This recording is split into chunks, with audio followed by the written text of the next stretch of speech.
এই নে, এখানে একটা শাড়ি আছে আর কিছু ক্রিম আছে। ক্রিমগুলো মুখে লাগিয়ে নিস যাতে তোকে একটু ফর্সা দেখায়।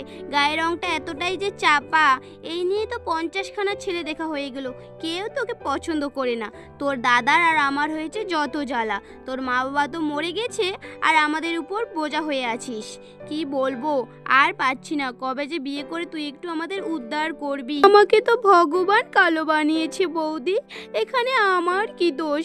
আমিও তো চাই তোমাদের মতো একটু ফর্সা ও সুন্দর হতে। চুপ কর, আর বলিস না তো কিছু। তোর কথাগুলো না আমার একবারে গায়ে সহ্য হয় না। শেফালি তার মা বাবা মারা যাওয়ার পর থেকেই সে তার দাদা বৌদির কাছেই থাকে, কিন্তু তার দাদা বৌদি তাকে বোঝা মনে করত। জানি না, কালকে যে ছেলেপক্ষ থেকে শেফালিকে দেখতে আসবে সেও যদি শেফালিকে পছন্দ না করে তাহলে আমি সমাজে মুখ দেখাতে পারবো না। সবাই বলে আমি কেন আমার বোনের বিয়ে দিচ্ছি না, তার তো বিয়ের বয়স হয়ে গেছে। কিন্তু তারা তো জানে না আসলে আমি বিয়ে দিতে চাই, কিন্তু কোনো ছেলেই তাকে পছন্দ করে না। আমি বলি কি, এবার যদি শেফালিকে ছেলে পক্ষ থেকে পছন্দ না করে তাহলে এবার শেফালিকে শহরের এক বড় বাড়িতে কাজের জন্য রেখে দিয়ে আসবো। টাকাও হবে, মানুষও কিছু বলবে না। দেখি সেরকমই কিছু করতে হবে, তাছাড়া তো কোনো আর উপায় নেই। জানলার ওই পাশ দিয়ে শেফালি তার দাদা বৌদির সমস্ত কথা শুনে চোখের জল ছলছল করে। পরের দিন শেফালি তার বৌদির কথা মতো এক সুন্দর শাড়ি পরে সেজে গুজে পাত্রপক্ষের সামনে আসে। তাকে দেখেই ছেলের মা তো চটে যায়। ছি ছি ছি, কি কালো জঘন্য মেয়ে রে বাবা, এরকম কালো মেয়ে আমি বাপের জন্মে দেখি নাই। ঘটক মশাই, এই কালো কুশ্রীর জঘন্য মেয়েটাকে আমার ছেলের জন্য আমি কখনো বউ বানিয়ে নিয়ে যাব না। আপনার দেখছি চোখের কোনো আংটি নেই, কোথায় আমার ছেলে হিরে আর কোথায় কয়লা। না না, এই মেয়েকে আমাদের পছন্দ না। গিন্নিমা, আমি তো আগেই আপনাকে বলেছিলাম যে মেয়ে দেখতে ভালোই কালো, কিন্তু মান জ্ঞানে ব্যবহার আচারে কাজে কর্মে খুব সুন্দর। না না ঘটক মশাই, এসব দিয়ে কিছু হবে না। আসল কথা হলো সৌন্দর্য। যখন পাড়ার মানুষ তাকে দেখতে আসবে, যখন দেখবে নতুন বউ এত কালো, তখন আমাদের আর মান সম্মান থাকবে না। শুনুন, বলছি কি, আমাদের মেয়ে অনেক ভালো। ওর মা বাবা মারা যাওয়ার পর আমরাই ওকে কোলে পিঠে করে মানুষ করছি, আমি ওর বৌদি। কিন্তু তবুও বলছি, ওর মতো তোমরা আরেকটাও মেয়ে খুঁজে পাবে না। অনেক ভালো কাজকর্ম করে, তোমাদের বাড়ির সমস্ত কাজ সে নিজ হাতেই করবে, কোনো কাজের লোক লাগবে না। শেফালি তার বৌদির কথা সে কিছুই বুঝতে পারছে না। তারা তাকে বিয়ে দিচ্ছে কি কাজের লোক পাঠিয়ে দিচ্ছে, সে শুধু চুপ করে ভাবছে, থাক, কি আর করব, ওই বাড়িতে যদি কাজের লোক হিসেবে যাই তবুও আর কি, না হলে তো শহরের কোনো বড় বাড়িতেই রেখে দিবে কাজের লোক হিসাবে। রে শেফালি, তুই কিছু বলছিস না যে, চুপ করে দাঁড়িয়ে আছিস? কিছু বল, আমি কি কিছু ভুল বলছি?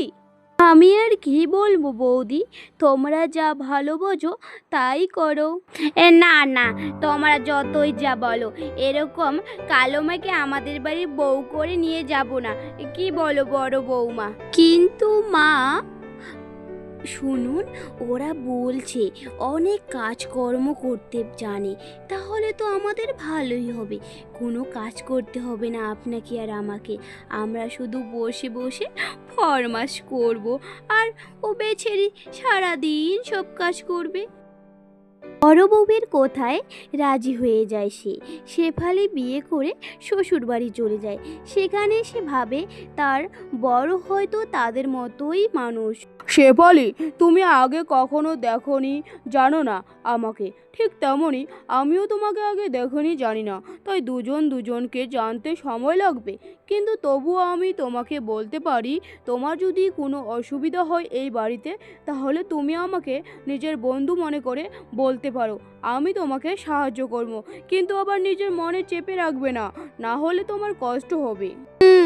শেফালি তার বর বাপ্পাকে দেখে একটু খুশি হলো যে তবুও তো কেউ আছে যে তার রূপ নিয়ে কোনো কথাই বলল না, বরং তাকে সাহস ও প্রতিশ্রুতি দিল। তাই সে একটু একটু মনে বিশ্বাস হলো যে সবাই রূপ নিয়ে থাকে না। এই যে রূপবতী, এই নাও জামা কাপড় বাসনপত্র ধুয়ে নিয়ে আসো পুকুর পাড় থেকে। দাঁড়াও দাঁড়াও, আমার আর আমার ছেলের জামা কাপড়গুলোও নিয়ে যাও। শেফালি চুপচাপ করে জামা কাপড়গুলো ধুতে পুকুর পাড়ে নিয়ে গেল। কি করব, এই বাড়ির চাকরানি না বাড়ির বউ, কিন্তু ভালোই লাগছে। এখন তো কেউ আমাকে বোঝা মনে করছে না, কেউ তো কোথাও শোনাচ্ছে না, চুপচাপ বাড়ির চাকরানির মতো কাজ করছে। ওহ শেফালি, এসে গেছিস? যা না রে, তাড়াতাড়ি করে আমার জন্য চিকেন আর পোলাও রেঁধে দে না রে, খুব খিদে পেয়েছে আমার আর আমার ছেলেটার। শেফালি চুপচাপ তাদের জন্য রান্না করে সারাদিন তাদের নানান ফরমাশ মেটাতে মেটাতে সে ক্লান্ত হয়ে যায়। সে যখন একটু বিশ্রাম নেয় তখনই বাপ্পা অফিস থেকে বাড়িতে আসে। ও, আপনি এসে গেছেন, আপনি হাত মুখ ধুয়ে নেন, আমি আপনার জন্য এখনই খাবার নিয়ে আসি। না না, থাক, তুমি বসো, আমি 2 মিনিটেই আসতেছি। শেফালি কিছুই বুঝলো না। 2 মিনিট পরেই বাপ্পা শেফালির জন্য খাবার নিয়ে আসে। শেফালি, বসো তো এখানে। এই নাও, তোমার জন্য আমি কি নিয়ে এসেছি দেখো একবার, চিকেন ও পোলাও। কিন্তু বাড়িতে তো সব খাবার শেষ হয়ে গেছে, শুধু আপনার জন্য কয়েকটা পরোটা ও তরকারি ছিল, তাহলে আপনি এগুলো কোথা থেকে নিয়ে আসলেন?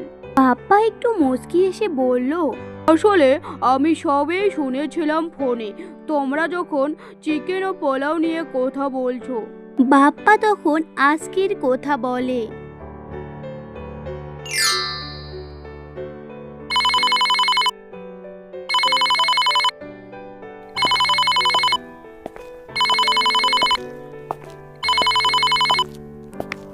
হ্যালো, কে? ও খোকা, কি হয়েছে রে খোকা, হঠাৎ ফোন করলি যে? মা, বললাম দাদাকে বলে দিও তো আমার সেকেন্ড ফাইলটা যেন তাড়াতাড়ি করে নিয়ে আসে, খুব আর্জেন্ট। আচ্ছা খোকা, আমি এখনই বলছি তোর দাদাকে। রে শেফালি, ওই থালায় চিকেন ও পোলাও আলাদা করে রাখলি কেন? বৌদি, আসলে আমি না কখনো চিকেন আর পোলাও খাইনি, তাই আজকে একটু খাবো, তাই আলাদা করে উঠায় রাখছি, অল্প রাখছি বৌদি। এখানে তাড়াতাড়ি রেখে দে, তুই আবার চিকেন খাবি, পোলাও? বাবরে, শুনো মেয়ের কাণ্ড, কখনো এসব খেয়ে দেখছো এসব কীরকম খেতে হয়? যা, ওখানে সাদা ভাত আছে আর লঙ্কা পেঁয়াজ দিয়ে খেয়ে নে। আমি ফোনের ওই পাশ থেকে সব কথা শুনে নিয়েছি শেফালি। শেফালি তার বরের ভালোবাসা দেখে সে তো কেঁদেই ফেলে। আপনি অনেক ভালো মানুষ, আপনি আমার বিষয়ে এত কিছু ভাবেন, আমি তো আপনার বিষয়ে কত কত খারাপ কথা ভেবেছিলাম, আপনি আমাকে ক্ষমা করে দিবেন। না না শেফালি, তুমি আমার কাছে ক্ষমা চাইবে না, আর তুমি বারবার আপনি আপনি বলে আমাকে আর লজ্জা দিবে না, তুমি আমাকে তুমি করে ডাকবে, আমি তো তোমার স্বামী না। আর তোমার যেটা খেতে মন চাবে বা কোনো কিছু যদি তোমার দরকার হয় তাহলে তুমি আমাকে বলবে, আমি তোমাকে এনে দেব। আপনি, ও তুমি অনেক ভালো, আজ পর্যন্ত কেউ আমাকে এতটা ভালোবাসেনি ও সম্মানও করেনি, আপনি প্রথম যে আমাকে এত সম্মান করেন। ভগবান, আমি আজ অনেক খুশি, কারণ আমি বুঝতে পেরেছি ছোটবেলা থেকে আমার কপালে যে এত দুঃখ ছিল না, কারণ আমার যে অনেক কপালে সুখ লেখা ছিল, আর আমার সেই সুখ হলো আমার স্বামী। আজ থেকে আমি আর কখনো চোখের জল ফেলবো না। তারপর থেকে শেফালি অনেক খুশিতে বাড়ির সব কাজকর্ম সে করে, সে আর কখনো কষ্ট পায় না। প্রত্যেক দিন সারা দিন তার বৌদি ও শাশুড়ির নানান ফরমাস পূরণ করতে করতে সে যখন ক্লান্ত হয়ে যায়, কিন্তু বাপ্পার ভালোবাসায় সে সব ভুলে যায়। বাপ্পা ছিল শেফালির কাছে একমাত্র সুখ তারার মতো।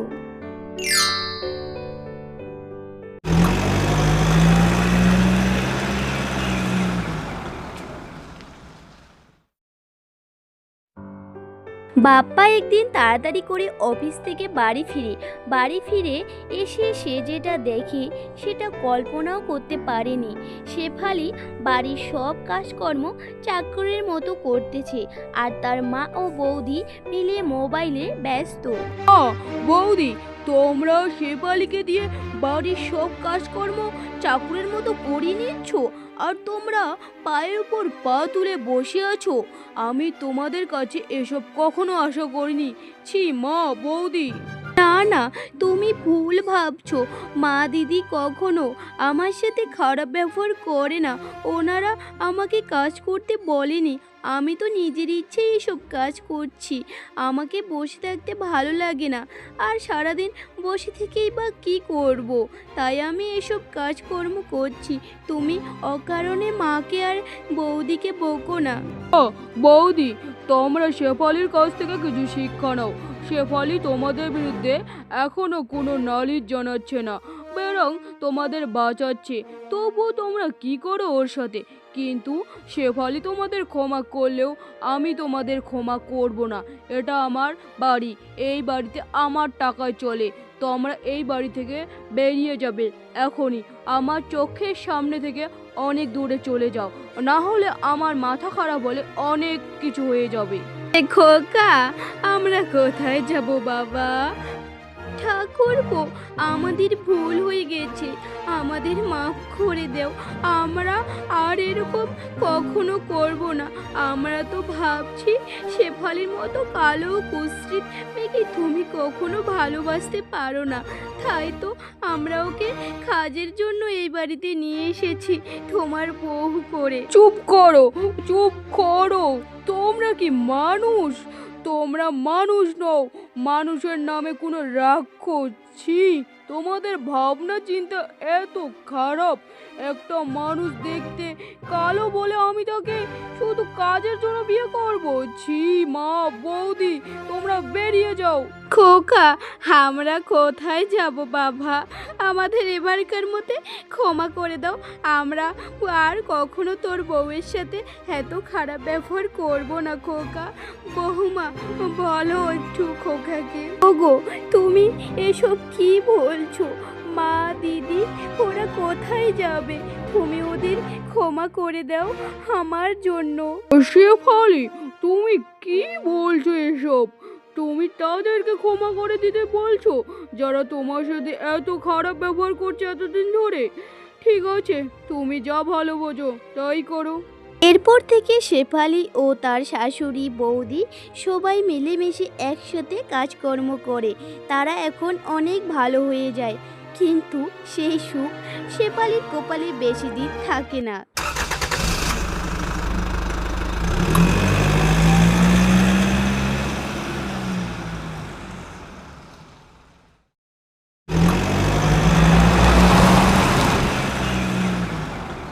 শেফালির স্বামী রোড অ্যাক্সিডেন্টে মারা যায়। ওগো, কথা বলো, কেন এভাবে শুয়ে আছো? তুমি কথা বলছো না কেন? তুমি কথা বলো। ওগো, তুমি চুপ করে থেকো না, আমার সাথে কথা বলো, কথা বলো। তুমি আমাকে ছেড়ে কোথাও যেতে পারো না। তুমি কোথায় যেতে পারো না? তুমি আমার কথা শুনছো?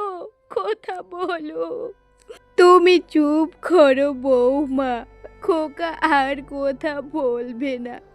খোকা আর আমাদের মধ্যে নেই।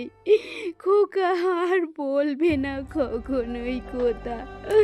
তুমি নিজেকে সামলাও বৌমা, নিজেকে সামলাও। আমার বোন, আমার আমার লক্ষ্মী বোনটি, চুপ করো। তুমি নিজেকে শক্ত করো, আমরা সবাই তোমার পাশে আছি। ঠাকুরপো নেই তো কি হয়েছে? তুমি শুধু নিজেকে শক্ত করো আমার লক্ষ্মী বোনটি। দেখছো, আমার পাশে সবাই আছে। মা, বৌদি সবাই এখন আমাকে অনেক ভালোবাসে। তাহলে তুমি কেন চলে গেলে? তুমি ছাড়া আমি তো পারবো না থাকতে। তুমি তো সবাইকে এক করে দিয়ে নিজেই চলে চলে গেলে, কত দূরে চলে গেলে। আমি যে আর তোমাকে ছাড়া থাকতে পারছি না। তুমি আবার ফিরে আসো, তুমি আবার ফিরে আসো আমার কাছে। ওহ মা, তুমি কেন বলতেছো না? খোকা মরে গিয়েছে, খোকা মরে গেছে। না না মা, তুমি চুপ করো, এসব অলক্ষী কথা বলবে না। উনি তো ঘুমাচ্ছে, উনি শান্তিতে ঘুমাচ্ছে।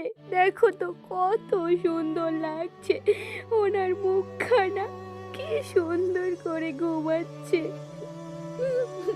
ও বলো হরি হরি বল, বলো হরি হরি বল, বলো হরি হরি বল। বাপ্পার সেই শরীরটা নিয়ে গেল দাহ করতে শ্মশানে। এদিকে শেফালি পাগল হয়ে যাচ্ছে, তার সব শেষ হয়ে গেল চোখের সামনে, সে কিছুই করতে পারল না। তোমরা নিয়ে যেও না আমার স্বামীকে, আমার স্বামী আমাকে ছেড়ে কোথাও যেতে পারে না। আমাকে ছেড়ে দেও, আমি আমার স্বামীর কাছে যাব, আমি আমার স্বামীর কাছে যাব। ও আমাকে ছেড়ে কোথাও যেতে পারে না, কোথাও যেতে পারে না। আমাদের এই গল্পটি এখানেই শেষ হলো।